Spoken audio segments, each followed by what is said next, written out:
Hey, what's up, everybody? Good morning. Another lovely Wednesday morning. Yes, here in the Outlaw Nation.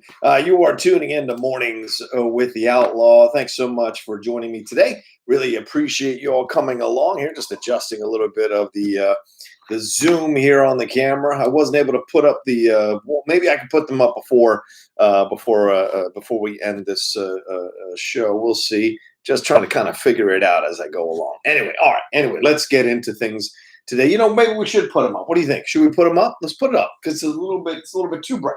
Let's put it up. Yeah. How's that? Is that better? Is that a little bit better? All right. I like it. A little bit better. Not a lot better. Oh, maybe we can put up like some things to reflect. Maybe a little darkness. Right? There we go. How's that? Is that better for you? I think that's better for you. All right, here we go. How's it going, everybody? Welcome to my life. I love it. I love it. Thanks to you all so much for joining me here. Today, you see me, I'm in my, it's Mornings with the Outlaw. So you're getting authentic Outlaw here before he, takes a shower, puts on, the makeup, puts on the suit, puts on the clothes, all that kind of jazz. Just hanging out with you all. Really appreciate you all taking the time to come and join me today. What's up, Chris Scorpio? I see you there. Look, I fixed the mouse, so I think we're good. I can use the mouse again, so I'm happy about that. MK Songbird, good morning. Javier D, how you doing? Let's see who else. Haskell, what's going on, my man? Good to see you. Rick Samoris, what's up? Slen 182, what's going down? What a time to be alive. Chris Scorpio already with a super chat. Let me get that in just a second here. Let me say hi to everybody. Chris Barnes, how are you? Jason Bradshaw, what's going down? Slen 182, did I already say hi to you? Well, hello, Slen 182 again. How's that? Jake Yacovetta, what's up, my man? I see you in here. I appreciate you putting the shout out for the Streamlabs and for the super chats. Means a lot here. Who else we got going on? Let's see. Ben Rayner's in here. What's up, Ben? John Krausen, how's it going, everyone? How's it going, brother, man? Interior decorating with the Outlaw. Yeah, Billy Belford. The handyman's supposed to come today, put up the blinds, and I guarantee you from that point forward, we're going to have a life nice going on. I see some people complaining yesterday that I don't have what Riley has set up, like to put up people's super chats and put up people's Streamlabs questions and things of that nature. So maybe that'll be the next step, but I kind of like just being raw and authentic and hanging out with you guys and not having it all be all beautifully put up and all this kind of jazz. We're chilling out. You're having a conversation with the Outlaw in the mornings, just finished my breakfast. So we're just chilling out, you and me, like we're across the table having a conversation about stuff. So I don't know, maybe I should put all those fine, beautiful graphics up. We'll see. Maybe I'll come around. Maybe I'll finally give in. Who knows? But anyway, let's jump into the first super chat. We're going to get to the subject in just a second, but I got to respect the fact that there's a super chat already in this here. Chris Scorpio, Bethesda supposedly turned down offers to make the Elder Scrolls / the Fallout series into movies / TV shows. Do you think this was a missed opportunity? Well, it's a good question, right? This idea of the Elder Scrolls and the Fallout both have huge fan bases, certainly a lot of attention and love from a lot of people. So the question is, did they blow it by not, being more willing to create these things? But then again, you look at the track record of video game movies or movies from video game properties or even RPGs, any of this stuff that you got going on, the track record is not that strong. And I'm curious to see how Sonic the Hedgehog does this weekend, to see how the track record, if that continues the trend of downward quality of films or TV shows based on video games, or maybe is another one to move forward. A lot of people like Detective Pikachu.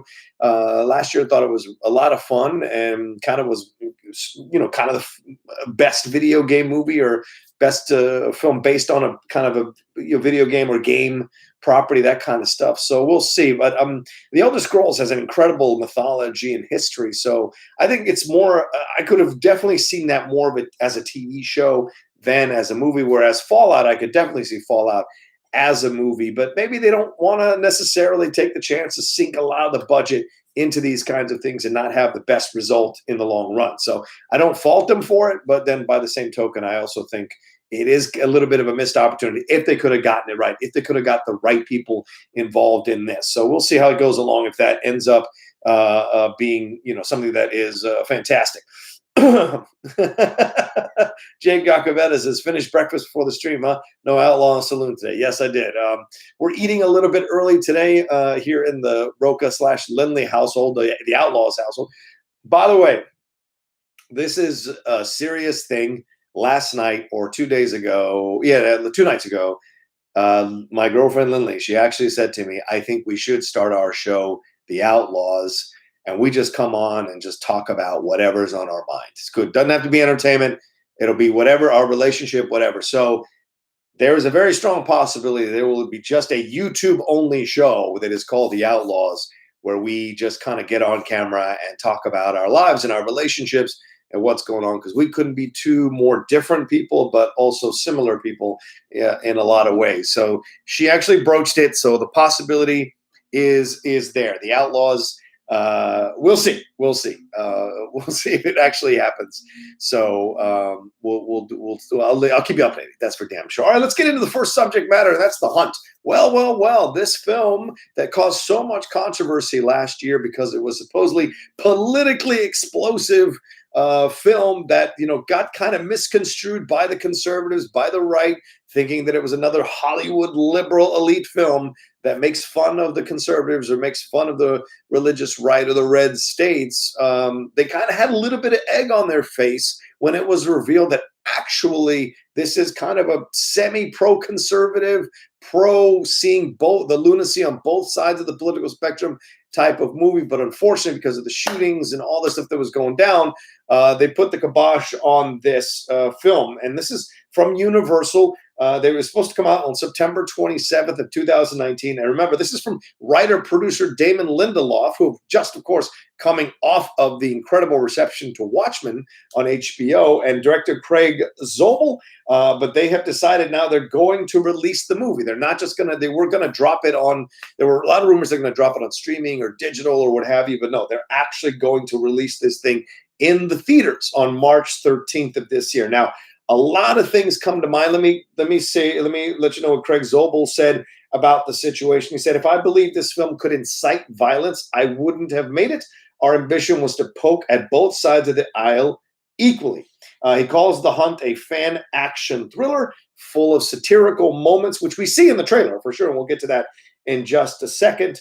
And he says, where we jump to assume we know someone's beliefs because of which team we think they're on, and then start shouting at them. So that's kind of what he was trying to do with this movie, was to show the fallacy on both sides. And I think actually it's really interesting that it's dropping at this time. We got the heels of Trump and the impeachment thing. Him being acquitted by the Senate, although he was impeached by the House, he was acquitted by the Senate.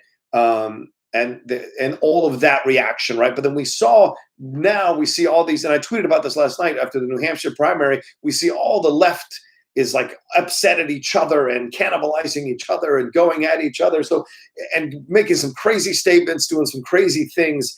And I think this, ironically, having waited to release the film, now might be the perfect time for this film to be released, because people are more open to seeing the fact that both sides of this thing are crazy now. Both sides of the political spectrum are nuts. If those of you who are rational thinking, normal thinking, kind of independent thinking, or kind of can see both sides of it, and I hope there's a lot of you out there that can see the lunacy on the right and the left,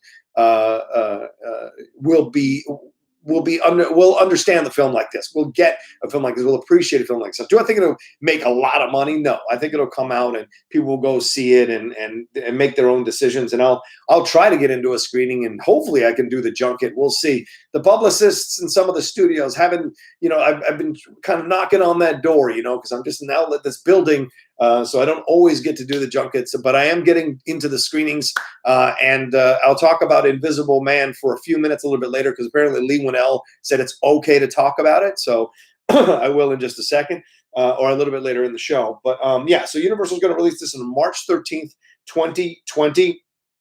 And let's see what else. Lindelof was speaking at a promotional push. And speaking about what happened in the tone and everything like this with the film, he said, I think that this is not about mistakes being made or course corrections or damage control, in so much as the movie was always meant to be absurdist. But I think that the sense of play, the sense of absurdity, the over-the-topness of the movie were not being reflected the first time around, which is why it's easier to understand what happened given its proximity to the real world. This thing stars Betty Gilpin. You know her from Glow. She's one of the leads in Glow next to Alison Brie. Ike Barinholtz, who, Ike has, we saw him in Blockers. He's done a few other films recently that I actually kind of enjoyed. But he definitely has a very strong political point of view if you follow him on social media. Emma Roberts is in this, and it's good to see Hilary Swank in this. That was a lot of fun to see her in this. And the synopsis is this: the most talked about movie of the year is the one nobody has seen, ... yet. Of course, good promotional there. 12 strangers wake up in a clearing. They don't know where they are or how they got there. They don't know how they've been chosen they don't know they've been chosen for a very specific purpose. The hunt in the shadow of a dark internet conspiracy theory, a group of elites gathers for the very first time at a remote manor house to hunt ordinary Americans for sport.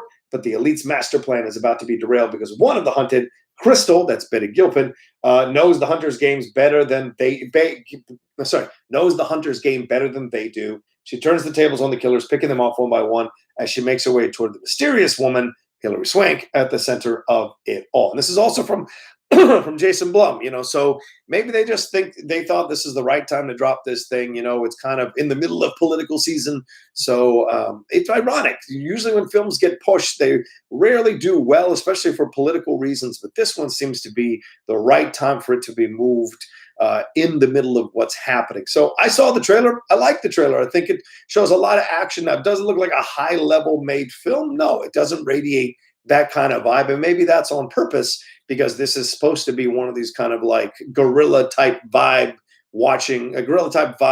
movies. So you're watching it feeling like you're in the middle of the action and all this kind of stuff. So it's not supposed to be artistically incredibly well shot, and the cinematography won't leave you dumbfounded. No, this is going to be a gritty, drag it out, hard-nosed, funny, satirical film that's supposed to look like an independent, smaller film, and that'll give you the vibe of feeling claustrophobic or feeling the tension or the stress here. So overall, and I like the poster, with the pig on there and all the different quotes. So look, you got to give credit to Universal. There were rumors they were going to shutter this thing and never release it.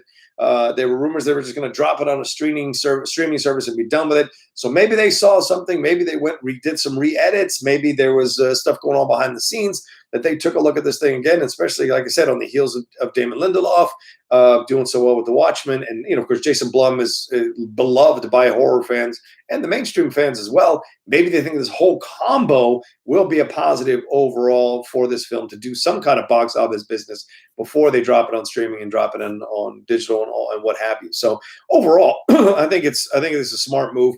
It's good to see. It'd be nice to see Betty Gilpin kind of see what she can do as a lead role in a feature film. I know we've enjoyed her in Glow, but Alison Brie is really who I'm watching when I watch the show. I don't really give a crap much about Betty Gilpin's character in the show. She's just, to me, she radiates pampered rich white privilege because she's never had to work a day in her life until she got into this situation. Yet she's always a diva the whole time in this situation. Alison Brie's character is more my character that I gravitate to overall. And we'll see what Barinholtz can do with this, but it's great to see Hilary Swank in this as well. I'm a huge fan of hers, and so it's nice to see her get a little bit of love for the work she's doing. And it's so funny. I've never seen, or maybe never, I guess, it's rare when you see a two-time Oscar winner kind of like have to scrounge around for roles and see where she fits. And it's an interesting thing. I would love to sit down with Hilary Swank for an hour and just talk to her about the process and what went on and how it's been for her for the last few years, ever since she won the second Oscar. Because normally you win 2 Oscars, you're like gold. You're like gold and you can get anything and everything. But Hillary's one of those unusual actresses that maybe she likes to be really selective, or maybe she's struggling to get certain roles for any number of reasons. I don't know. So to see her do some work in here looks fun, and she certainly has a few smirking moments that are great to see from Hillary. I'm a big fan of that. So hey guys, hit that like button, please. There's almost 100 of y'all in here. Please, I've only got 43 likes. Would love it if you give it a little more love and give it likes. What do you all think? Do you think this is kind of crazy for The Hunt to come out? Do you think it's dangerous for The Hunt to come out? Are you worried about it all? Are you worried about how people might react to this? Or are you excited actually to see what could happen with this movie, let me know. Oh, let's see. The Hunt is an updated version of Ice-T's 90s movie Surviving the Game with Rutger Hauer, Charles Dutton, where elitist rich people, white and black, hunt the homeless for sport. Yes, but Haskell, in this one, it's a political thing. It's not just hunting for sport. There's actually the fact that this is supposedly one thing, but it's completely another thing. And the person fighting back is supposedly, the rumor is that Betty Gilpin allows herself to be captured because she knows what's really what the deal is. So she's trying to destroy the game from the inside out. So Stephen Turner says Sally Field doesn't work that often either. Yeah, okay. I mean, she was in Lincoln. She was in a lot. She's been in a lot of films. She actually works a lot. She's just she's longer in the tooth, I would say, than Hillary. Hillary is a more recent two-time Oscar winner. Let's see. Javier D says, I'll just watch Ready or Not. Yeah, Ready or Not's fantastic. It's certainly a very, very good film. Let's see. Let's jump in to see. Are there any Streamlabs going on here? No Streamlabs so far. So just want to make sure I don't get their eggs Benny right. I'm sold. Breakfast of Champions.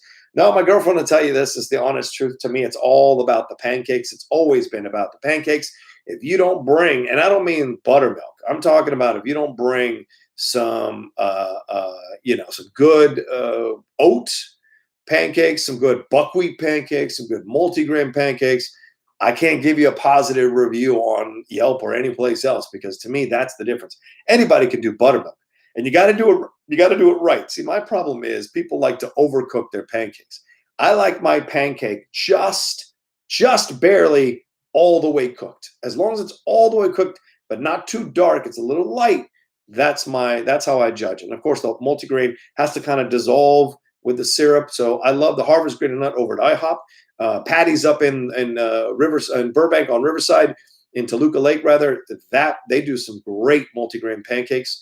Let's see. There's a place called Jellies. I think Jellies over there in North Hollywood. They do some awesome rolled oat pancakes. So to me, it's all about the pancakes. Anybody can do eggs. Anybody can do bacon. Anybody can do sausage. The pancakes, you got to have a certain kind of flavor that gets it right. So that's always the one that I look at. All right, Dan V900 sent in a super chat here. He says, I have a much bigger problem with Birds of Prey being ableist with the portrayal of Cassandra Cain than anything in The Hunt.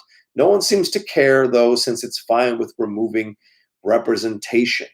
Okay. Because she's not. Well, I mean, she's a young girl, right? So maybe they're not going to show too much of a Cassandra Cain becomes just yet. It's maybe down the road. If it had done well, maybe there was a sequel coming down the road that would have explored that. And I don't know what the legs are going to be. Of course, the jury's still out on whether this thing is going to blow up or not blow up down the road with the name change and what have you, or do enough to warrant a sequel. We'll see. I mean, Suicide Squad made $770-something million worldwide. So spinning off Margot Robbie as Harley Quinn wasn't a bad idea. But now, with how people reacted to Harley Quinn and people looking at the box office, maybe they'll have a second thought about it. As I suspected, I was right all along. Thank you, Target, for this awesome coffee mug. Let's see here. What else we got before I jump into the second thing? King Street Cafe for bomb eggs, Benny, says Jay Scott. For real. A lot of people home. Hi, John, watching from the UK, big Liverpool fan. And Akhtar, what's up, man? How you doing? Got Fulham this weekend. I'm glad we're back to playing. I hope all the senior players enjoyed their break. The youngins took care of business in the FA Cup, so we'll see what happens now. And if they go back, I mean, the rumors are, they said if we win, we could win this thing in Everton in March at Everton. That would be insane. And they're selling the tickets. Like, apparently Evertonians are selling their tickets. So if you're in London, you want to go see Liverpool, knock yourself out, go see them over there. Maybe win the league in Everton. We'll see at the Everton Stadium. Just a quick reminder about the top 10. We are going to be live in London May 2nd at King's Place. So if you haven't got your tickets, go to kingsplace.uk, I think .com.uk, something like that. Go to King's Place and look it up. May 2nd. Matt and I are going to be there doing our show live. We're trying to sell out the theater, 400-seat theater. That's right, 400-seat theater. We think we can do it. We sold out the 225-seat theater last year, so we're trying to jump up to 400 this year. We're hoping all the countries in Europe who are big top 10 fans will come in to see us do our show. We're looking forward to it. Let's see. Dan V900 sends another one in here. Another super chat says, a mute and illiterate character that is a trained assassin who learns how to communicate was turned into a regular teenager who looks up to Harley. Okay, I see your anger, and I understand what you're trying to say. A mute and illiterate character that is a trained assassin. Yeah, I get that, and that may come down the road. I mean, this was made, and once again, this is in Harley's mind. I'm dropping my review today. I shot it last night. I'm dropping my review today. This is something that people need to remember. This is all through Harley's mind. And remember, Kathy Yan said it's an alternate timeline, which means things change. Things are different. Things aren't 100% what you thought it was before. So it may just be that, this is all Harley's mind and none of it ever existed or ever happened. And that's another thing to think about too. If you're going to do a sequel or going to have, because obviously she's going to be in the sequel to Suicide Squad, but if they're going to do a sequel to Harley Quinn, then, and maybe they'll do a Birds of Prey movie that is a sequel to this one where they correct all this stuff and they put it out there that this was all in Harley's mind and none of this or 3/4 of this ever happened, and all the people that she came in contact with are actually how they are in the comic books and in the mythology and the lore that we've seen before. So yes, they took this decision with Cassandra Cain. I get what you're trying to say, but they had to make it work for the movie. And I didn't mind it so much. I wasn't going crazy. This wasn't my Cassandra Cain. But I respect your point of view. I just think they thought for the movie, it's better to make the character do this or that. So so it would help the storylines along, so to speak. Griddle Cafe on Sunset. Yes, PC says that. I've definitely been a Griddle. Griddle is fantastic. But those pancakes are insane and they're massive and you're not going to finish them all in one sitting. That's for damn sure. But yes, a good place to go. And you got to get there early because they will fill up. All right, Javier D has got a Streamlabs here. He said, what type of movie would you like to get the one-take treatment next? Oh, yeah, on the heels of 1917 and the quote-unquote gimmick of the one-take that they did. That's a good question. It'd be funny. The Knives Out sequel as a one-take would be funny, right? I mean, the idea of mystery moving through the characters, the rooms, I mean, that would be a hell of a thing to be able to do a one-take version of the sequel to Knives Out, build up the tension and what have you, going from room to room, setting up shots, doing the characters, things of that nature. That would be interesting, I think, a murder mystery. And if you remember the opening of Orson Welles' film, God, I can't think of it right now, but it has that long, wide opening beginning to the film, the Charlton Heston film with Orson Welles.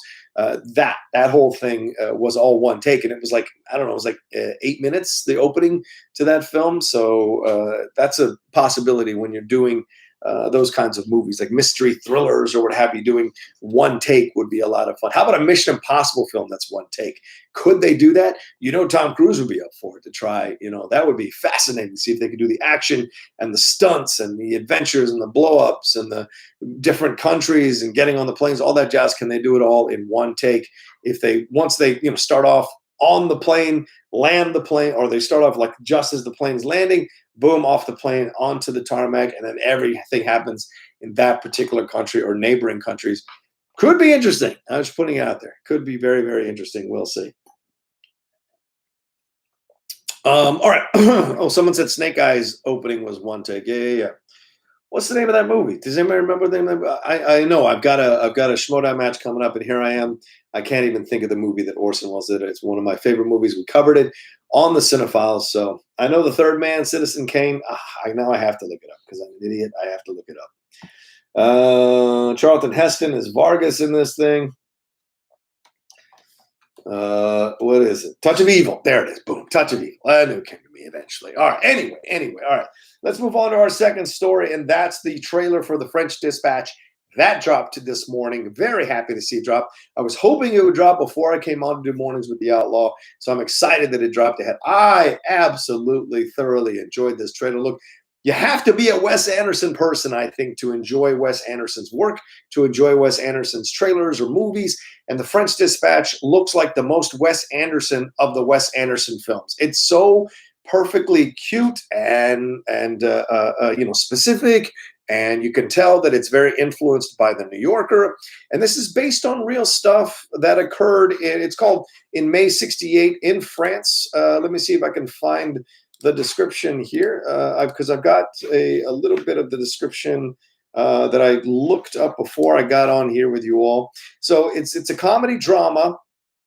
The film is described as a, quote, love letter to journalists set at an outpost of an American newspaper in a fictional 20th century French city, centering on three storylines. It brings to life a collection of tales published in the eponymous The French Dispatch. The film is inspired by Wes Anderson's love of the New Yorker, no surprise, and some characters and events in the film are based on real-life equivalents from the magazine. So one of the three storylines centers on the May 68 student occupation protests, with Chalamet's and Koudouri's characters being two of the student protesters. When speaking to the French publication Charente Libre in April of 2019, Anderson said, the story is not easy to explain. It's about an American journalist based in France who creates his magazine. It is more a portrait of this man, of this journalist who fights to write what he wants to write.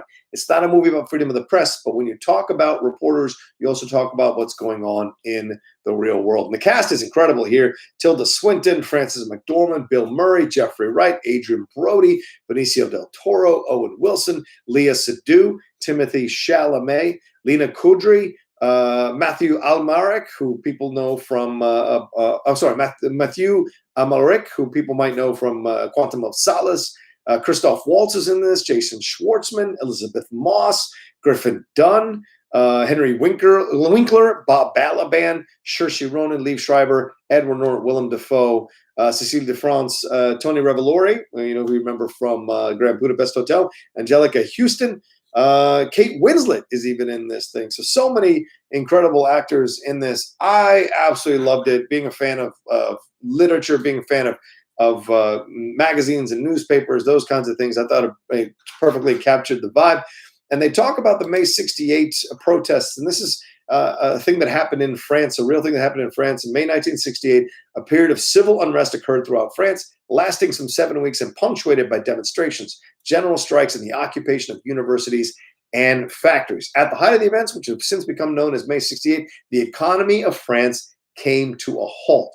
The protests reached such a point that political leaders feared civil war or revolution. The national government briefly ceased to function after President Charles de Gaulle secretly fled France to Germany at one point. The protests spurred movements worldwide with songs, imaginative graffiti, posters, and slogans. So very interesting, this idea of American journalist in France. Anderson shots, close-ups, exchanges between people, especially when you saw the Benicio del Toro, Adrian Brody exchange. It was like, it's not for sale.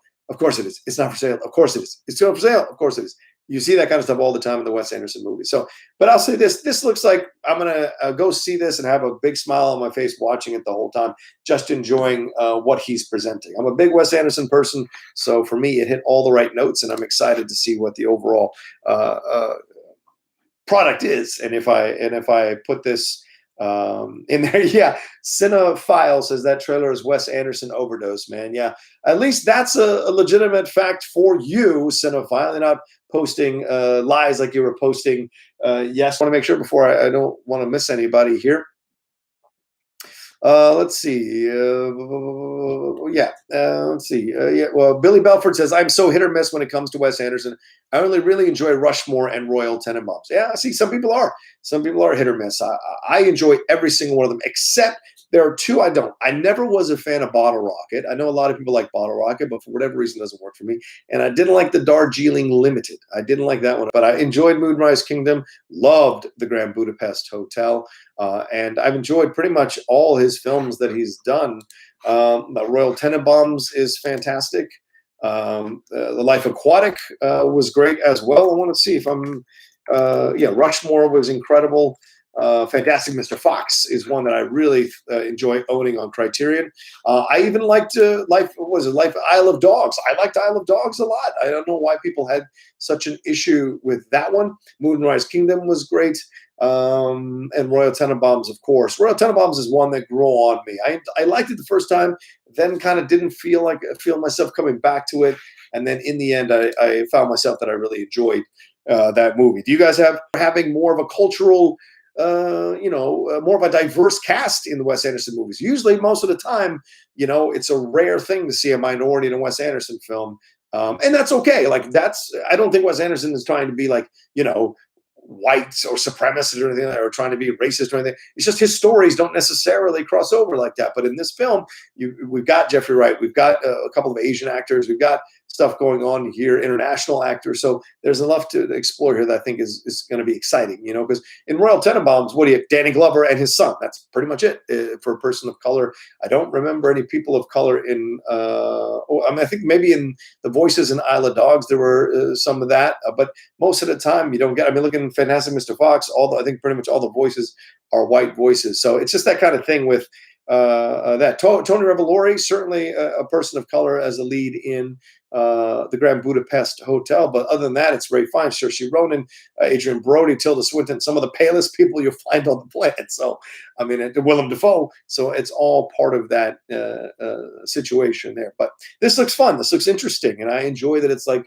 kind of incorporating more and more actors into that world. And people just want to come. It's also funny to me, honestly, as much as people have turned on Woody Allen. Remember, Woody could have like films with like 35, 40 name actors in the movie, right?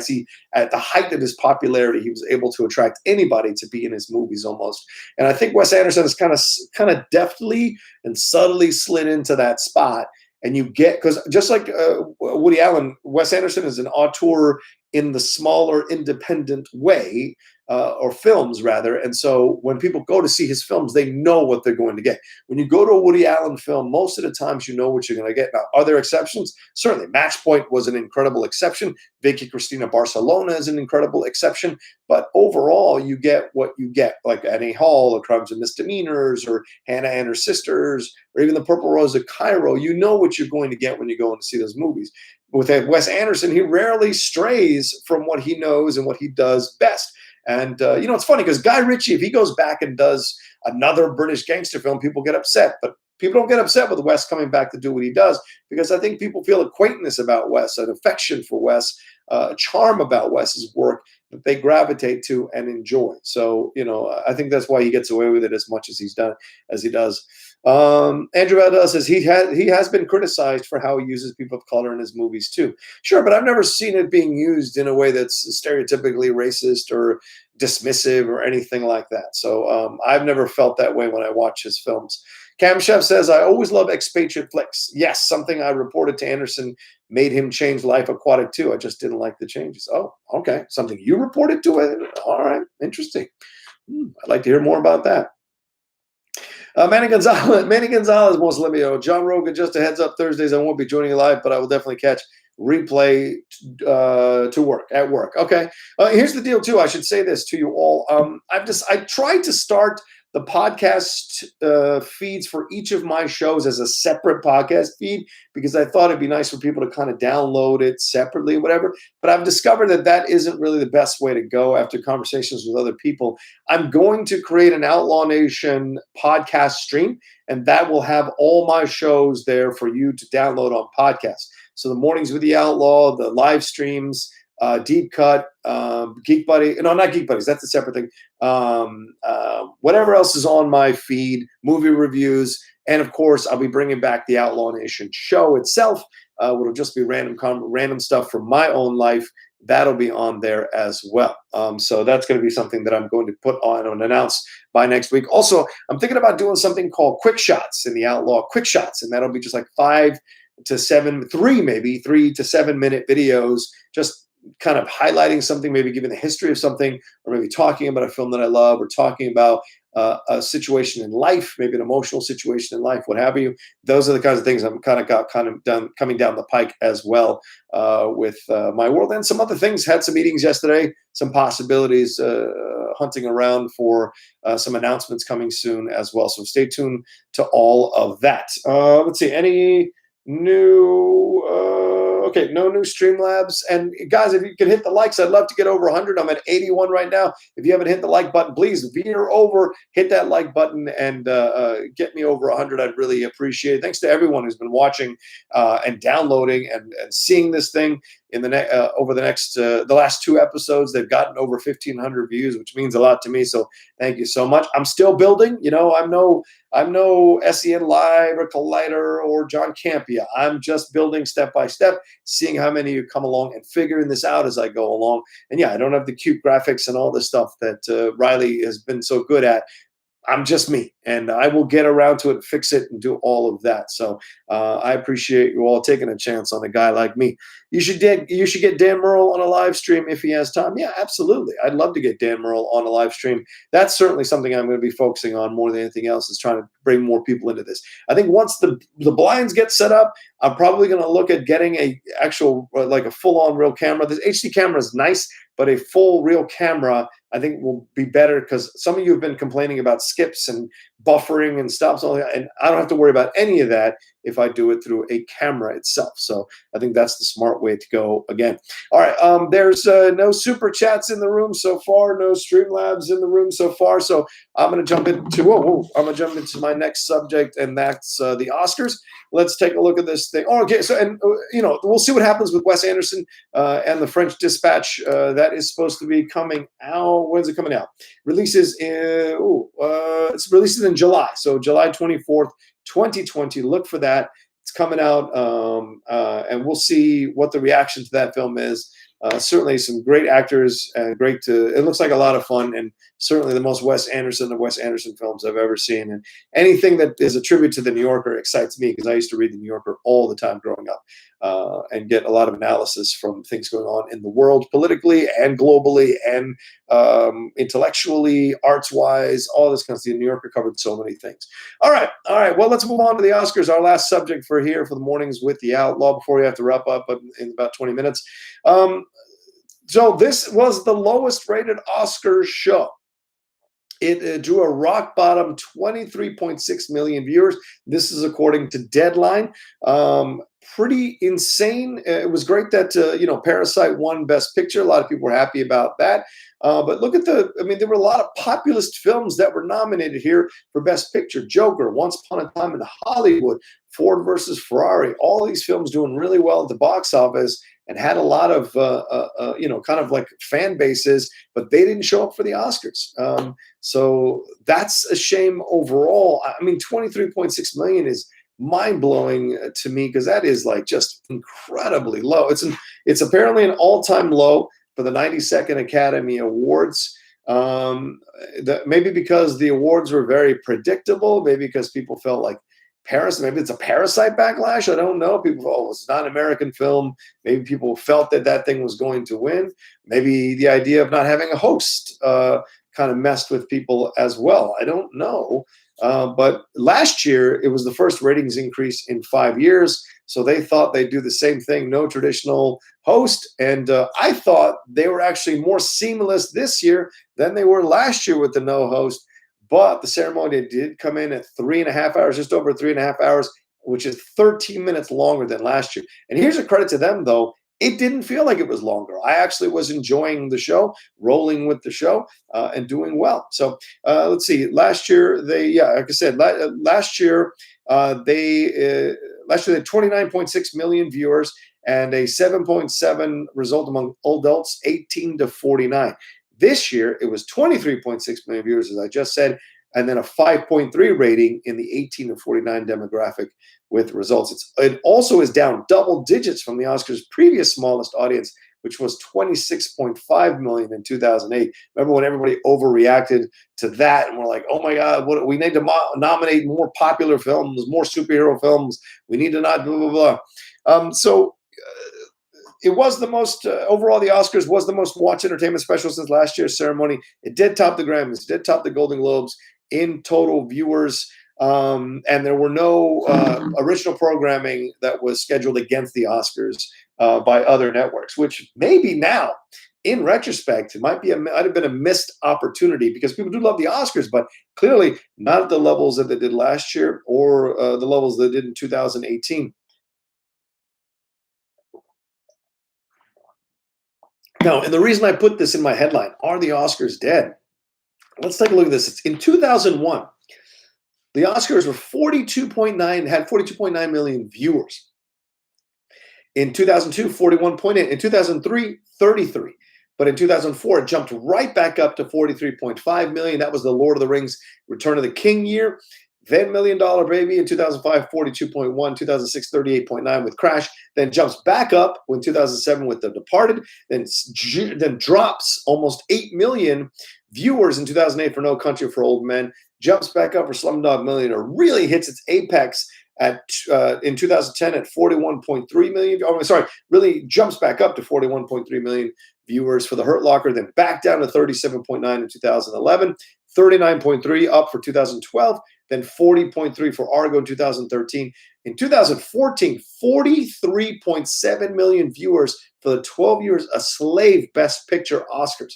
That's interesting. From that point forward, it has steadily decreased. From 2014 to 2020, it has gone from 43.7, which is 2014, that height, which, by the way, was the most since 2001. So it even beat 2001 Oscars. So 43.7, then it drops to 37.3 in 2015, drops to 34.4 in 2016, 32.9 in 2017, 26.5 in 2018. It spiked a little bit last year to 29.6, but then cratered back down to 23.6 this year. So you got to ask yourself, what is the situation here? I say, are the Oscars dead? Because are people tuning into the Oscars anymore? Do people really care about this kind of stuff? And I wonder, as newer and newer generations come into the fold, and this division between that's come up over the last few years, division between critics and fans about what they like, what should be nominated, what should win, this idea of elitism within film criticism or film Twitter, which I hate that term,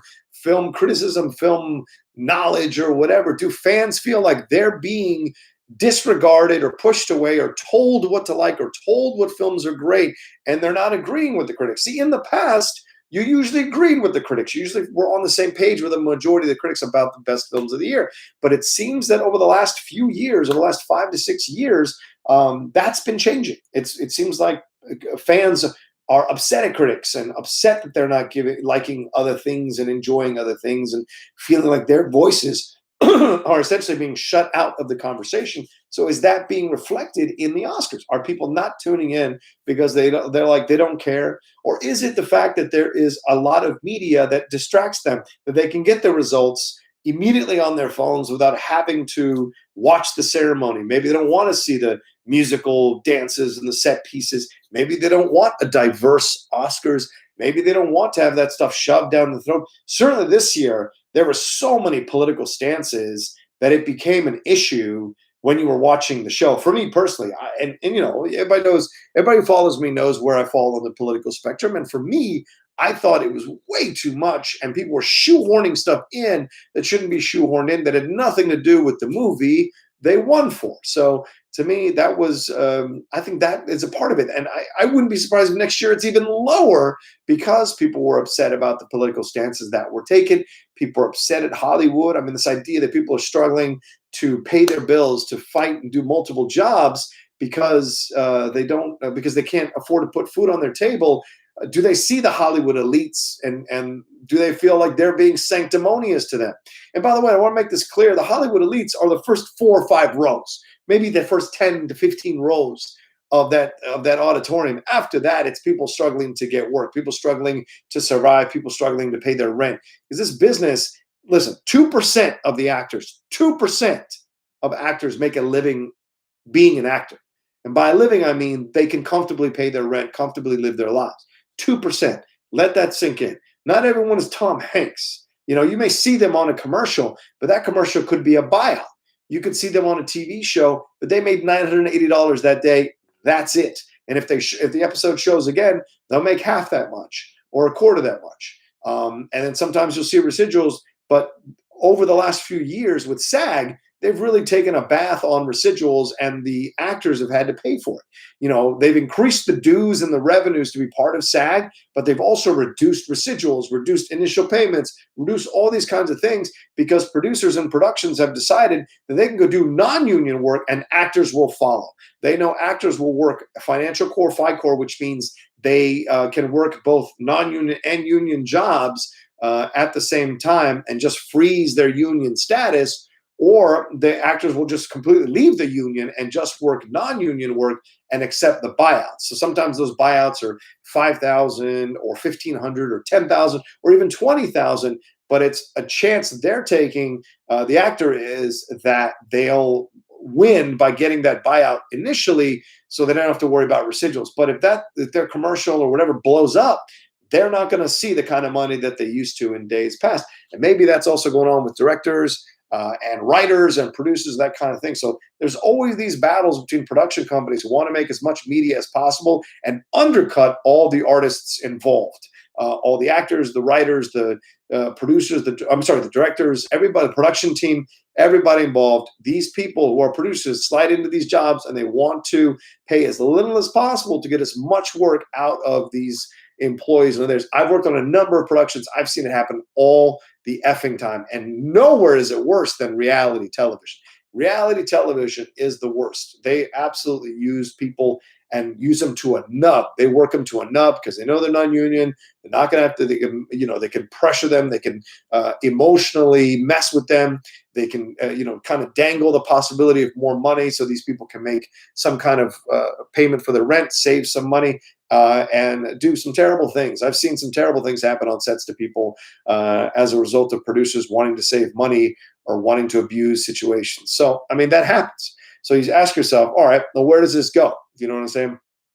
What's the end result of this? So going back to the main topic of the Oscars thing, I don't know, to be honest with you, because, I mean, if you start nominating more populist films, then are those really what you as critics consider or voters consider the best films of the year? I think for me personally, I've always felt either don't show the Oscars or show the Oscars on a streaming service on YouTube or something like that, and people can watch it there. Because to me, I think people are kind of done with the prestige of the Oscars. People are done with people. My girlfriend didn't want to watch them because she's like, I don't want to see, Hollywood people kissing their own ass and giving each other awards and all that kind of stuff. I'd rather just go see their work, just go see their product. So I think that sentiment is building amongst a lot of the generations that are coming up over the last few years, last 10 years, this idea that critics don't have to tell us what to like. Critics they don't decide for me what I enjoy. So, and that's one of the things to be honest with you, that's one of the things that I like about where I exist. I'm still a fan of movies. I'm still a vocal person who sits in the auditorium with other people to watch the movies and enjoy the movies and get caught up in the movies, feel the visceral flow of the movies. And also, I've been lucky enough to become a critic and give my point of views on movies and analyze movies. I have podcasts where I do that. Top 10, the Cinephiles, certainly on do my reviews and things of that nature. So I've been very happy to be able to do that.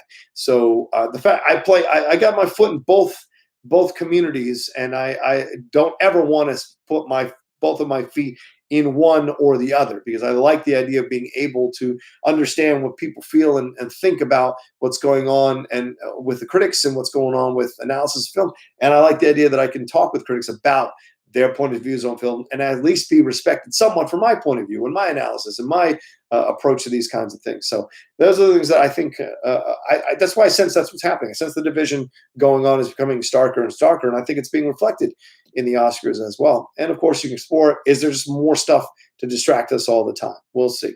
All right, J-Dog sent in a super chat here. Says, I can get my news, sports scores, and award winners on my phone. Why watch SportsCenter when I can get scores on Twitter or Google? Same with awards. Yeah, right, exactly. Award shows are there for people to enjoy the pageantry, the seeing their favorite actors or performers on stage doing their thing. That's what award shows are all about. The fashion, people like the fashion, have those red carpets. My God, the red carpet was 4 hours this past. That was ridiculous. Who needs a 4-hour red carpet?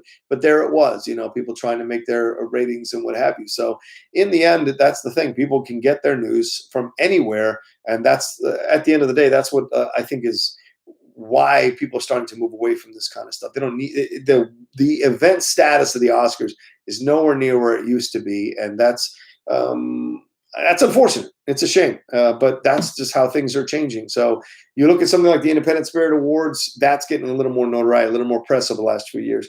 You look at these other award shows that are getting a little more love, a little more coverage in that way. And, overall, that's a positive. It's going to dig into the Oscars. So to me, I think if the Oscars aren't dead, I think they're dying. I really do. And I don't think they're going to go away or anything like that, but I mean, like putting them on television, I think that's dying. I think the idea of us seeing the Oscar ceremony every year, I think we're getting closer and closer to a world where that doesn't exist anymore. We saw it with Monday Night Football. Once Monday Night Football wasn't bringing in the ratings on ABC that it did before, they moved it to ESPN, which is a cable channel. They understood, well, look, let's move it to a place where it's going to be beloved by the people it's beloved by. We won't have as high of a production budget, and we'll just do the games there, and we won't take as big of a loss. And ABC as a network won't take as big of a loss. And they can program other stuff that could bring in higher revenue for them. So that happens. I mean, that Monday Night Football was a staple of our world for many, many decades. So for it to just go to ESPN was a big shock. So don't be surprised if the Oscars end up on like TNT or TBS or one of the smaller, or Sundance or IFC or TCM even. Those things are very possible for down the road for the Oscars. And we'll see. All right. Let's take a look at some of these questions. I don't see any more Streamlabs. Sorry. PC donated here.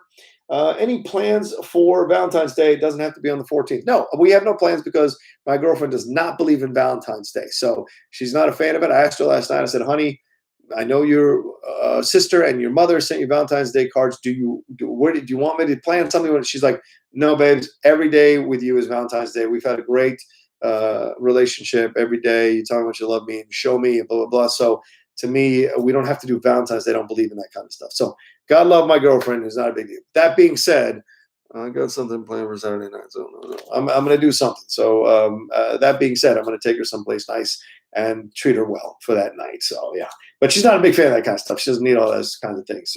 She's about the human connection, which I really appreciate. All right. Haskell 420 also sent in a super chat.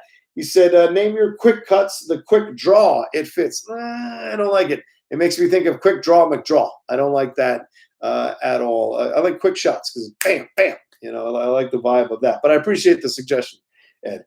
All right. And PC, you said any upcoming guest for the morning show? Not yet. I think right now, because look, it's 8 a.m. in the morning, right? It's 8 a.m. in the morning. Who's coming? And who's going to come to my house at 8 a.m. in the morning? I asked Video Drew, and she's like, she's not a morning person. I don't know if Riley will come across at 8 a.m. We'll see. If you all start liking the show, it gets a lot of publicity. It gets a lot of views, and I think people want to come on. I'd love to have Ken Knapsack on. I'd love to have Dan Merle on. I'd love to have a number of people on. Roxy Stryer, Winston, Jay, certainly a lot of people through the community. Steve Morris is possible. Maybe we do a remote with Steve where I go to his house and we do it from the office where we record the Cinephiles. That's a possibility as well. So, we'll see. It's all in play for that. But I think I have to be consistent with this show before I get people to come on and take a chance to come on the show. I'm kind of like that. I know I'll go on anybody's show pretty much at any time because I just like to give. But I always feel like I'm imposing when I'm asking my friends to come here at like 8 in the morning or 7:45 in the morning. Plus, my girlfriend is still getting out of bed. Does she want to see my friends traipsing through, the living room to come into here to do it? We'll see. Maybe as soon as I get the blind set up, as soon as I get like maybe a mini table, then the camera, the mic stands, get a little more of a professional look, then maybe at that point I'll explore it for sure. All right, let's see some last things. We have like 5 minutes left before I have to wrap up. I want to see if there's any fun questions here, man. Dory the Hobbit says, girls always say they don't want anything, but they are lying. It's a trap, says Ben Landers. Manny Gonzalez says, true, I don't need a holiday telling me I love someone. PC says, LOL, Rocha is the man. Outlaw says, eating is not cheating. It's true. Jesse Carrera says, I got the live stream on my phone and also got it on my work computer. Doing double. Love the morning show. Thank you, Jesse. I appreciate it, man. Do you think I need graphics and all the hoopla around this thing? I'll do it if you guys want me to do it. I just like the vibe of us just chilling out for an hour in the morning, talking about whatever. I don't know. Maybe I'm an idiot. Maybe I don't, maybe I'm not going to get 5 million subscribers because I don't do those kinds of things. We'll see. Andrew Valdez says, Riley has been doing his interview shows, but they stream around 5 p.m. They do. Haskell says, John, if you can get guests to Skype in who are on the East Coast, 11 a.m. for us. That may help in some way if you know anyone out here in this industry. Uh, Ben Landers, I'm not going to read your comment, and no fucking way. J. Scott for real, I sent in a second Streamlab just so you're aware. Okay, let me restart this one. Thank you, J. Scott. Oh, yeah, here we go. Sorry, man. Sorry, Jay. Let me read this one. John, as a massive fan of the Arthurian legend, what are your expectations for A24's The Green Knight? They released a poster this morning. Thoughts? All right, let me see. I did not know they released a poster. So I'm sorry, a poster, not a poster. Jesus Christ. The Green Knight. Let's see here. Let me give you my authentic reactions. Images. Oh, the Green Knight poster.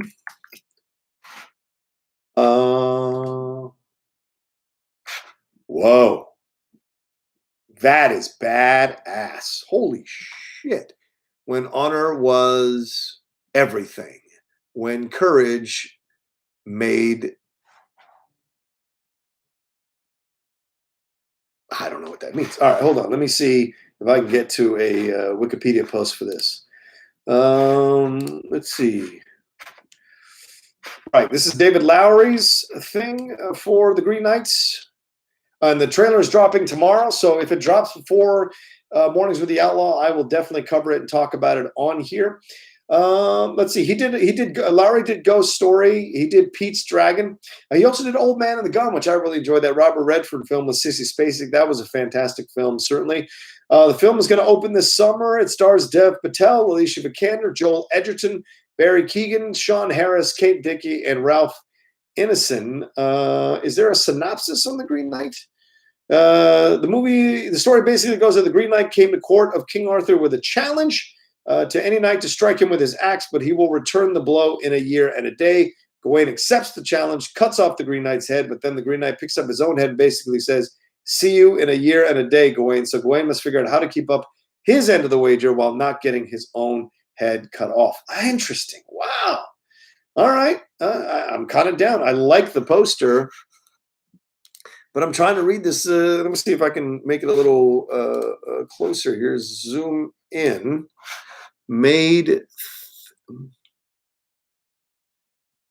Oh, okay, got it. When honor was everything, when courage made kings. All right, cool. I think it's a fantastic poster. Holy shit.